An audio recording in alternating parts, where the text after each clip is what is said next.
Hey everyone, Mr. Halk here. In today's video, we're going to be looking at a collection of problems to help prepare us for the midterm in pre-calculus. Let's go ahead and get started. Problem number 1 asks us that a ladder leaning against the house makes an angle of 53 degrees with the ground. The foot of the ladder is 7 feet from the foot of the house. We want to find how long the ladder is.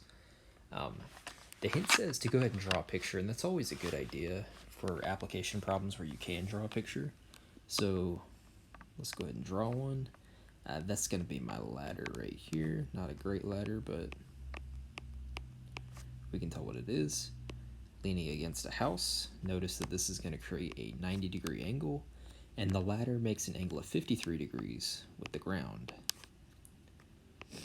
Now we also know that the foot of the ladder, which is right here, and the foot of the house, the distance between the two is 7 feet. And we are trying to find the length of the ladder, x.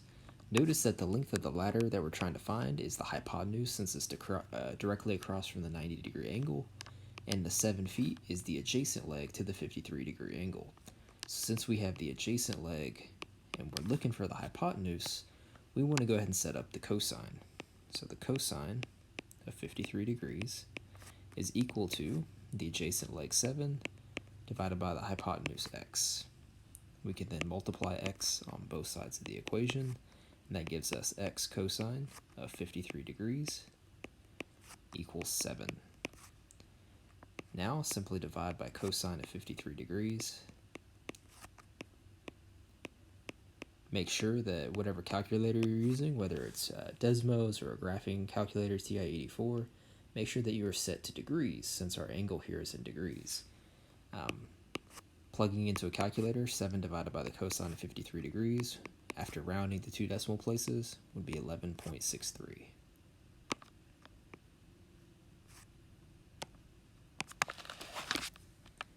In problem number 2, we're asked to convert 280 degrees to radians. Now, we have a formula to convert from degrees to radians and radians to degrees. We know that 1 degree is equal to pi over 180 radians. So, to convert 280 degrees, I would take 280 and multiply by pi over 180. This would give me 280 pi over 180, and then we would start simplifying from here. So 280 divided by 180, well, I know that can reduce to 28 pi over 18. Both 28 and 18 can be reduced by 2, so this would be 14 pi over 9. And from that point, I do not see any further reduction that can happen. So we would get 14 pi over 9, which in this case is answer choice D.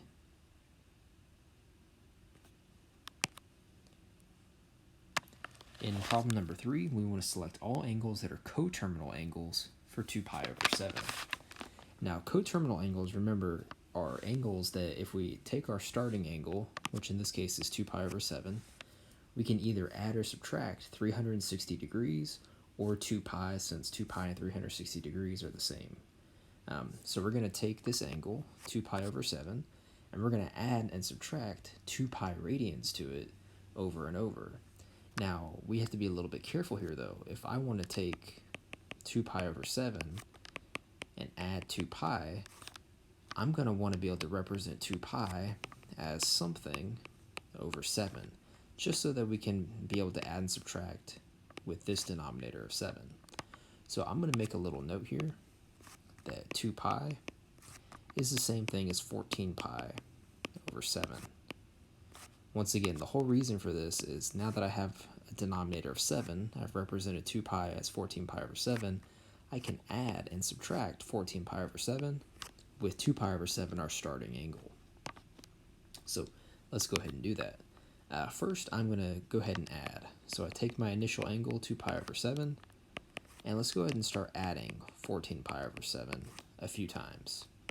So if I add 2 pi over 7 plus 14 pi over 7, I get 16 pi over 7. And this would be one of the coterminal angles. I can go ahead and add 14 pi over 7 again, which would be 30 pi over 7. This would be a coterminal angle to 2 pi over 7. And just for good measure, I'll add 14 pi over 7 again, which will give me 44 pi over 7. Now let's go ahead and compare here. So again, we want to select all angles that are coterminal angles for 2 pi over 7. Well, 16 pi over 7 is coterminal, and that's answer choice A.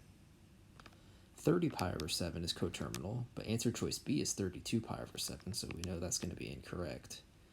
And 44 pi over 7, well, none of our answer choices, all right, our one is 44 pi over 7. And notice that we don't need to continue adding 14 pi over 7, aka 2 pi, because our remaining answer choices are negative. So now what we're going to do is we're going to go back to the original angle, which was 2 pi over 7. And now we're going to start subtracting 2 pi, or in our case, subtracting 14 pi over 7. So 2 pi over 7 minus 14 pi over 7, that's negative 12 pi over 7. This would be a coterminal angle. Let's go and subtract another 14 pi over 7. This would give us negative 16 pi over 7. And we know that we could continue doing that. Go ahead and comparing our answers here. Negative 12 pi over 7 is coterminal, but that is not one of the answer choices. And I made a small little mistake here. Let me go ahead and fix this. That shouldn't be negative 16. That should be negative 26 pi over 7, which is answer choice D.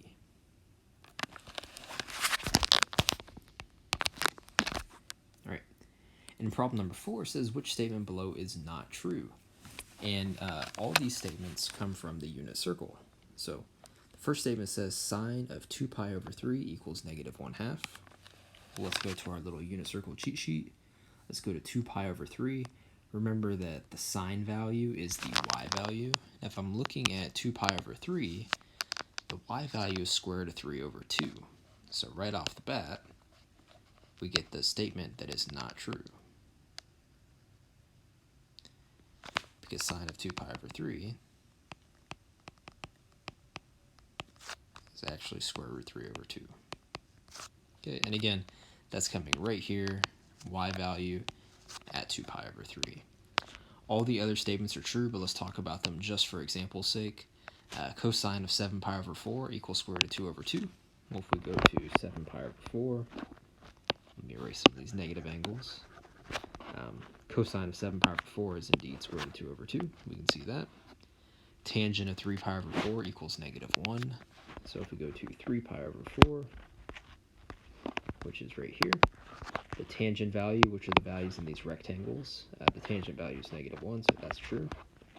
And then cosine of 0 equals sine of pi over 2. We would just solve these sides separately. So first we'll look at the cosine of 0. We can see right here, the cosine of 0, remember cosine is the x value, is 1. Sine of pi over 2, well here's pi over 2, the sine value is also 1. 1 equals 1, so that is also a true statement. Okay, so the not true statement again is statement A.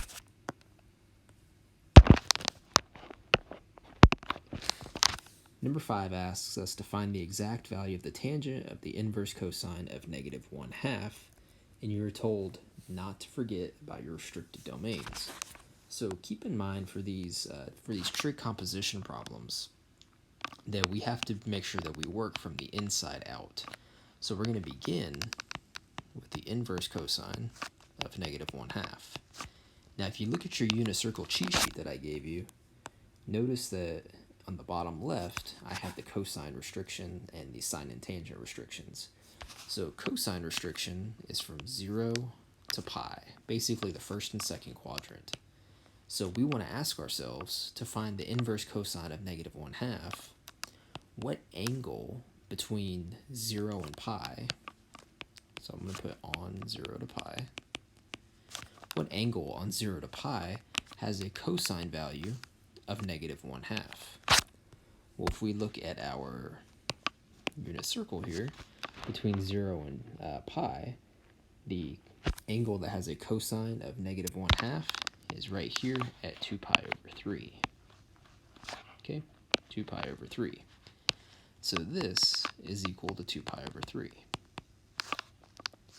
Now that we've taken care of the inside piece, we're going to go ahead and take the tangent.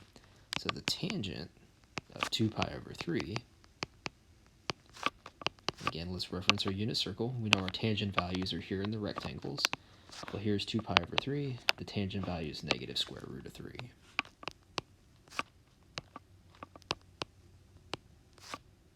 Which is answer choice C here. Problem 6 is a very similar problem. However, notice that in problem 5, we had an inverse trig function inside. In problem 6, we have an inverse trig function on the outside. But the process is still the same. We want to work from the inside out, so we are first going to calculate the sine of pi over 6. Looking at our unit circle here, here's pi over 6. The sine value or the y value is 1/2. Okay, and that takes care of the inside piece here. Now we want to ask ourselves, what is the inverse cosine of 1/2? And remember that cosine is restricted from 0 to pi. So we want to ask ourselves, what angle between 0 and pi has a cosine value of 1/2? Well, I'm looking at my unit circle from 0 to pi. I see a cosine value of 1/2 right here at pi over 3.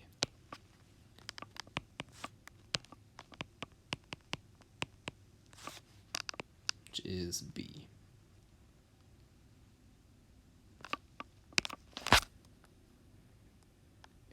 All right, looking at number 7, we want to evaluate the inverse sine of negative square root of 2 over 2. Keep in mind, once again, on our unit circle cheat sheet, we have our domain restrictions right down here. And notice that sine is going to be restricted from negative pi over 2 to positive pi over 2. Now here's where we have to be careful with negative angles. If you look here, we have 0 to positive pi over 2, but on our unit circle, we're not representing these angles here as negatives. So it might be a good idea to go ahead and change these angles to negative angles. I know that if I started at 0, if I go up pi over 6, I'm right here. If I go in this direction, pi over 6, which would be negative pi over 6, that's what this would be right here. So I'm going to go ahead and replace these angles with their negative angle equivalents. So this would be negative pi over 6. This would be negative pi over 4. And this would be negative pi over 3.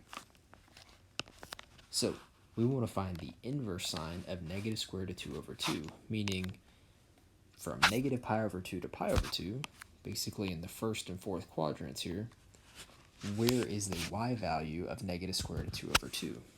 Well, I can see one right here, and that happens at negative pi over 4, which would be answer choice B.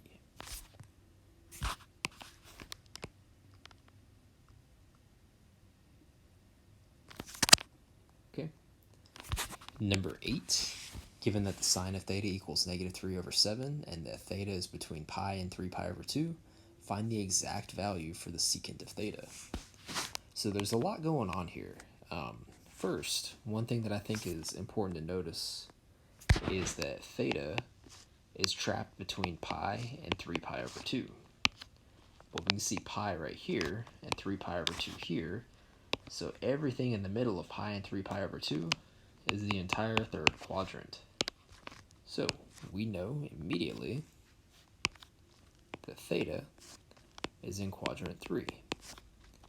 Now, if you look at your unit circle cheat sheet that I gave you, I've shown you exactly what the triangles in each quadrant should look like. Because what we're going to end up doing is we need to construct a triangle to find the secant of theta.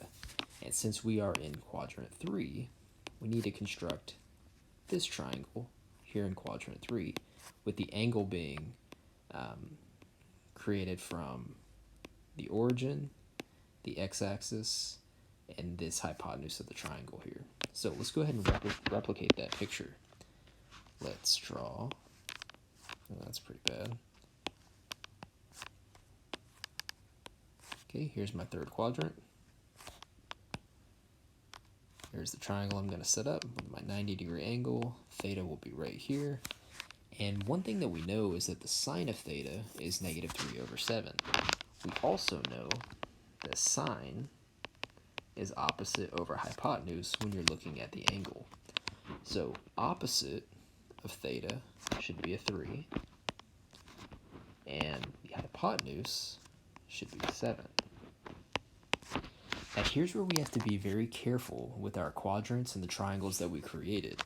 Notice that because we're in the third quadrant, this is the negative side of the x-axis, and this is the negative side of the y-axis, meaning that for our triangle, both of the legs will end up being negative. So this would be a negative 3, and whatever value I get for this leg that's adjacent to theta is automatically going to have to be negative, again, because we're on the negative side of the x-axis. Now let's go ahead and try to find this adjacent leg to theta. We can do this by using Pythagorean's theorem since we have a right triangle. So I'm going to go ahead and say negative 3 squared, which is the leg that we know. The leg we're looking for, I'll call x, equals 7 squared. Negative 3 squared, so that's negative 3 times negative 3, that's positive 9, plus x squared equals 49. Subtracting 9 from both sides, we get x squared equals 40. And taking the square root of both sides, we get that x is equal to the square root of 40. Now, we know 40 is 4 times 10. 4 is a perfect square, so this would be 2 square root of 10. So this adjacent leg to theta is negative 2 square root of 10. Again, make sure that you have the negative here because we're running on the negative side of the x-axis. So now that we have our triangle solved, we now want to go ahead and figure out what is the secant of the angle theta. Well, keep in mind that secant is the reciprocal of cosine, and we know that cosine is adjacent over hypotenuse, so that means secant is going to have to be hypotenuse over adjacent. So if we're looking at our angles here, or we're looking at our sides, the hypotenuse is 7. The adjacent leg is what we just found, which is negative 2 square root of 10. So the secant of theta equals 7 over negative 2 square root of 10. We don't like square roots in the denominator, so we need to multiply both the numerator and denominator by square root of 10. And this gives us 7 square root of 10 over negative 20, which is answer choice C.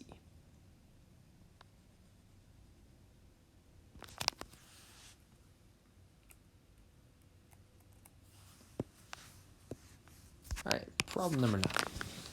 We want to solve 5/3 sine of x equals square root of 3 over 3 plus sine of x. The first thing that I think is a really good idea to do is to go ahead and subtract sine of x from both sides. I'm going to bring my sines to the same side, almost as if we were solving for a variable. Or we are solving for a variable, but remember that when solving equations, one of the first steps is to bring the variables to the same side. Same deal here. I'm going to bring my sine of x's to the same side. Notice that here on the right, sine of x will cancel. On the left, we have 5/3 sine of x minus sine of x equals square root of 3 over 3. Now, I can't really subtract these until I get a common denominator. And remember, this is like an implied negative 1. This is like a negative 1 sine of x. So what I'm going to do is I'm going to rewrite this as negative 3 over 3 sine of x. So I have 5/3 sine of x minus 3 over 3 sine of x equals root 3 over 3. 5/3 minus 3/3, that'll give me 2/3 sine of x equals root 3 over 3. And then we can go ahead and multiply by the reciprocal of 2/3, which is 3/2. The whole point of doing that is notice that all these terms will cancel except the sine of x. So we have sine of x equals, also notice that the 3's will cancel here. We'll just get square root of 3 over 2. So we've reduced our problem down to sine of x equals square root of 3 over 2. And what we're trying to do is find all the angles where the sine of those angles is equal to square root of 3 over 2 between 0 and 2 pi. So we're only looking at the unit circle, essentially. So we want to find all those possible angles that have sine values of square root of 3 over 2. Well, let's go ahead and take a look here. Well, if the sine values are square root of 3 over 2, those are positive sine values. So sine is positive in the first and second quadrant. So right here at pi over 3, I have a square root of 3 over 2. Right here at 2 pi over 3, I also have a square root of 3 over 2. So those are going to be my two angles, pi over 3 and 2 pi over 3, which is answer choice A. All right, for number 10, we have 9 tangent squared of x plus 2 equals 5. Again, we're trying to isolate for x, so I'm going to go ahead and subtract 2 from both sides. We get 9 tangent squared of x equals 3. The next step, I think, would be to divide both sides by 9, which is going to give us tangent squared of x equals 1/3. And we want to go ahead and get rid of that power of 2, so let's take the square root of both sides. So tangent of x equals plus or minus square root of 1/3. You got to remember that when you take the square root of 1/3, or the square root of any number there, you're going to have the plus or minus sign out front. Now, using a little bit of algebra here, we know that I can separate the radical into the numerator and the denominator separately. I know the square root of 1 is just 1, so this is plus or minus 1 over square root of 3. And we also know that we don't like radicals in the denominator, so let's multiply by root 3 over root 3. And this would give us plus or minus root 3 over 3. So tangent of x equals plus or minus root 3 over 3. So what we're essentially looking for is between 0 and 2 pi, all the possible angles that have tangent values of positive square root of 3 or negative square root of 3. That's the importance of the plus or minus sign there. So if we jump over to our unit circle, again, remember that the tangent values are those in the rectangles. So I have a positive root 3 over 3 here at pi over 6, a negative root 3 over 3 at 5 pi over 6, a positive root 3 over 3 at 7 pi over 6, and a negative root 3 over 3 at 11 pi over 6, which is answer choice D. Now, real quick, a way that we can check our answer here is with Desmos. And remember that you can check equations and you can plug equations into Desmos as long as one side is equal to 0. So if I go back to the original problem, 9 tangent squared of x plus 2 equals 5. If I would have subtracted 5 from both sides, I would get 9 tangent squared x minus 3 equals 0. So again, notice that one side here is 0. And if I plug that into Desmos, which I've already done for us, we are looking for all the places between 0 and 2 pi that the trig function passes through the x-axis. There's one at pi over 6, 5 pi over 6, 7 pi over 6, and 11 pi over 6, which are the exact solutions that we found just a moment ago. So cool way to check your answer with Desmos. All right. Number 11, what is the midline of the graph provided? So remember, midline is a pretty simple concept. We're just looking halfway between the maximum value and the minimum value. So a maximum value is at positive 6, minimum value is at negative 2. That's going to tell us that the midline here is at positive 2. And again, you can check the distance. Distance of 4 from the midline to max, distance of 4 from the midline to a minimum. So the equation of the midline is y equals 2, because that's where it's going through. Y equals 2, right there.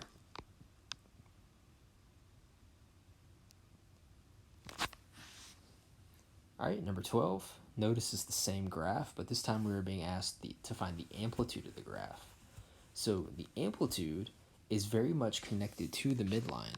If we draw on that midline again, which was at y equals 2, that distance from the midline to a maximum or the midline to a minimum, that positive distance is the amplitude.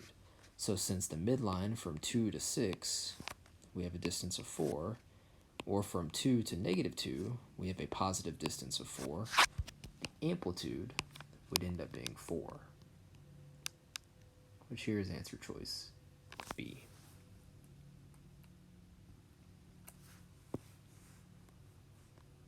Right, so finally, we want to figure out which equation would match that graph. So we found that the midline was at positive 2, so I'm going to draw on some stuff here again. Midline is at 2.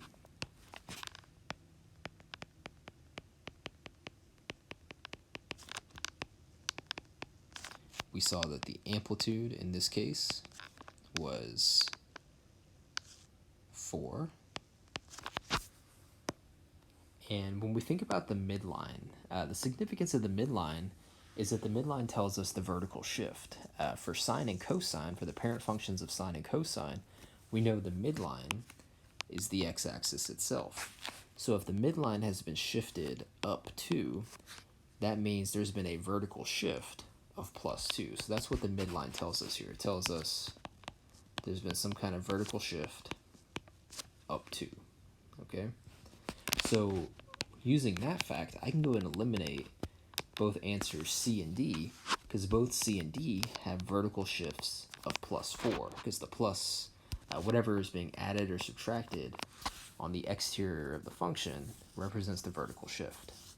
So now we're stuck between A and B, and the only difference between A and B is one is a sine function and one is a cosine function.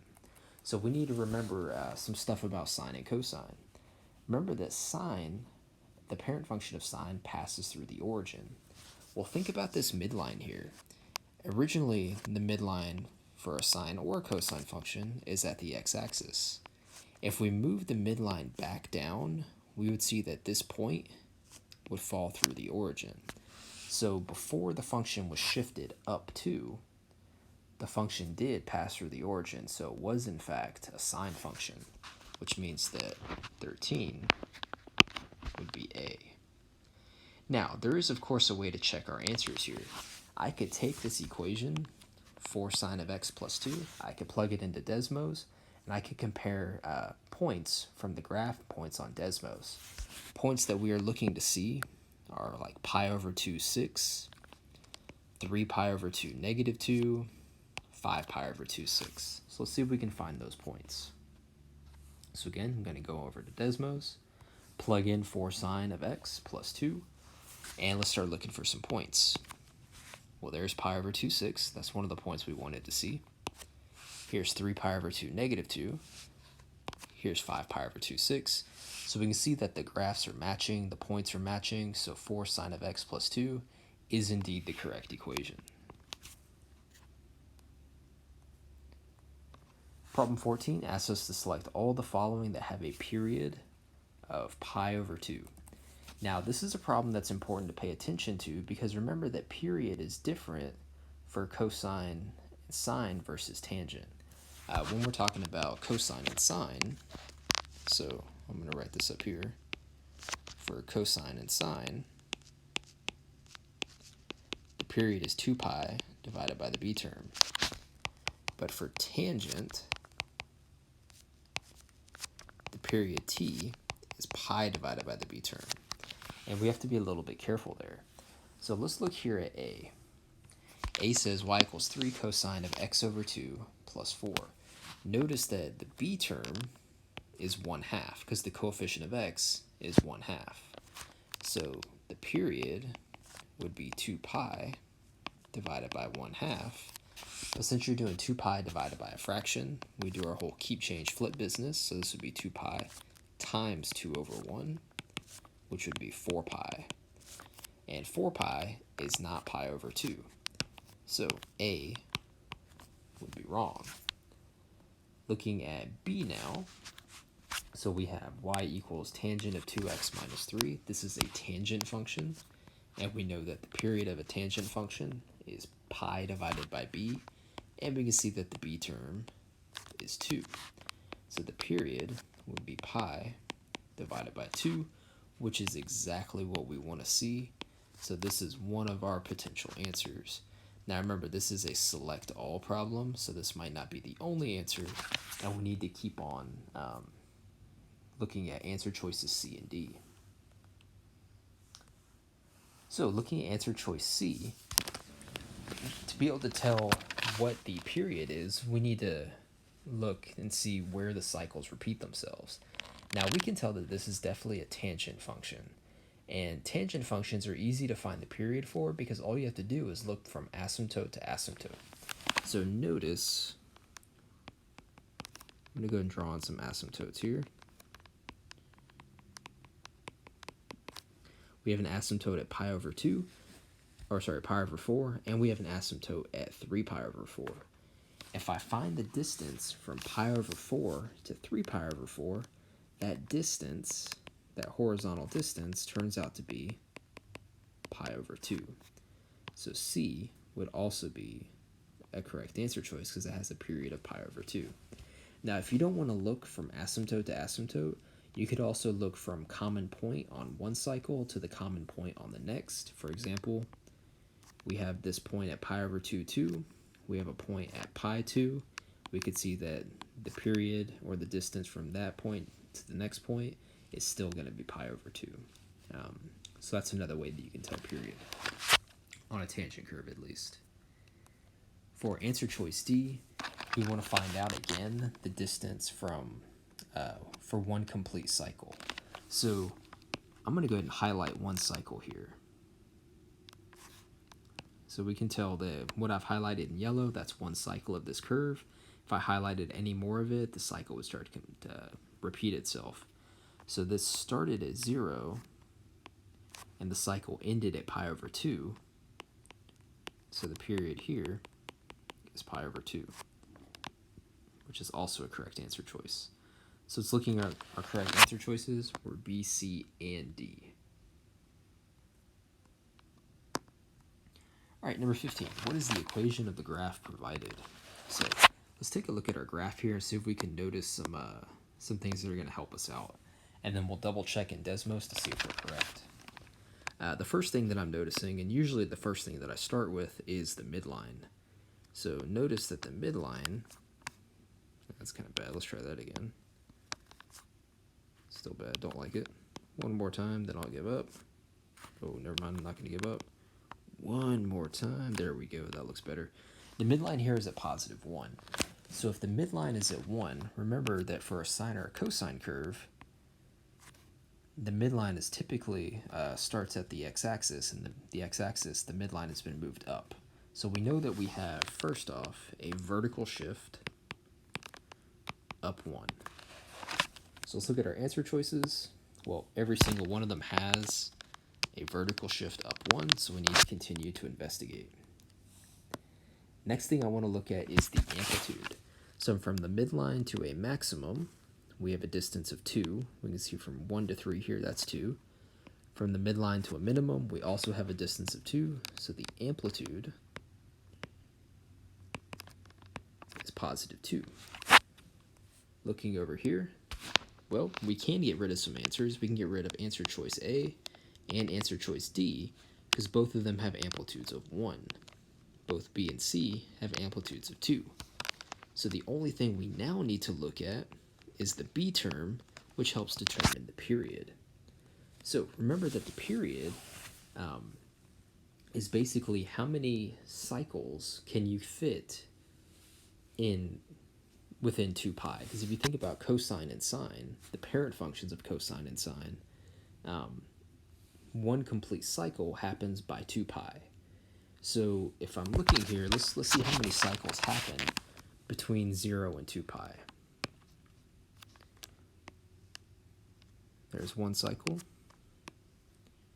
2 cycles, 3 cycles, 4 cycles, and we've gone from 0 to 2 pi. So 4 cycles happen from 0 to 2 pi, so the period, or sorry, the B term, rather, the B term is going to be 4, which leaves us with answer choice C.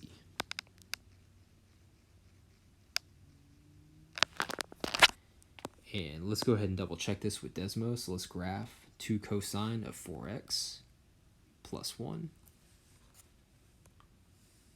2 cosine of 4x plus 1.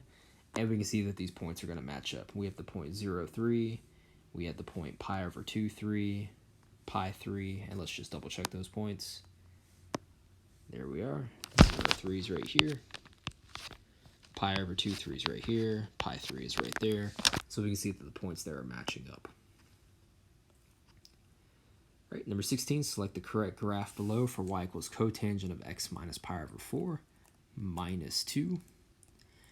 So let's try to make this problem a little bit easier on ourselves. We don't need to make it overly complicated.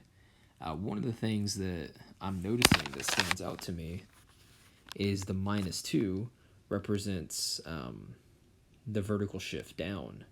So if you think about the parent function of cotangent, normally it has this little inflection piece right here at the origin. So like for example here on B, we can tell that this hasn't been shifted up or down because the part where the curve starts to do its little bend hasn't been moved down at all. If you look at graph A, notice that the part where the curve starts to do its bend actually got moved up to positive 2. So A is going to be wrong because it has the wrong vertical shift. It's been shifted up 2. B is wrong, again, because it hasn't had any vertical shift at all. The bend is still at 0. It's still at the x-axis. If you look at graph C, we can see the little bend in the curve got shifted down to, so C is a potential answer. And if you look at D, D also has the bend in the curve that hasn't been moved, very much like answer choice B here. So that's going to be wrong as well. So purely by process of elimination, we're getting that C is the correct answer because it's the only one that has the vertical shift of down 2. Now, again, we can always double check our work here. So notice that some of the common points we're going to be looking for are between pi over 2 and pi. We want this to go down to -2. We want this point here between 3 pi over 2 and 2 pi to go down to -2 as well. So let's see if we can see those points. So again, this is going to be 3 pi over 4 comma -2, 5 pi over 4 comma -2, and let's see if we can find those on Desmos.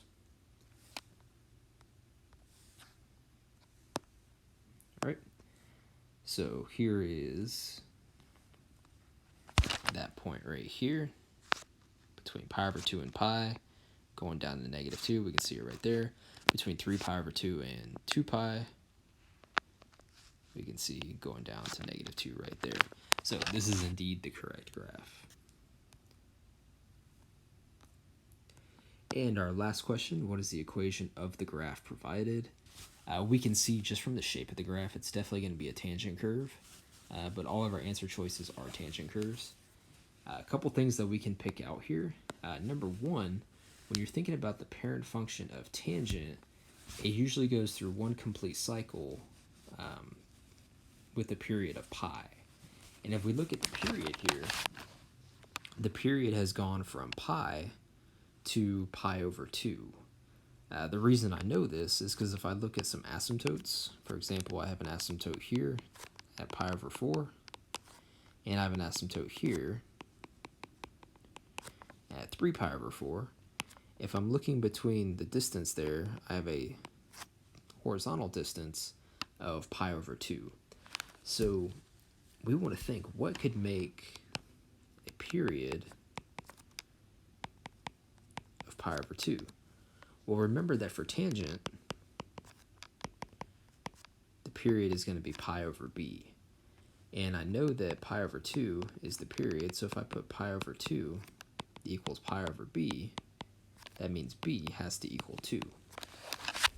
And if we look at our answer choices here, A is the only answer choice with a b term of 2.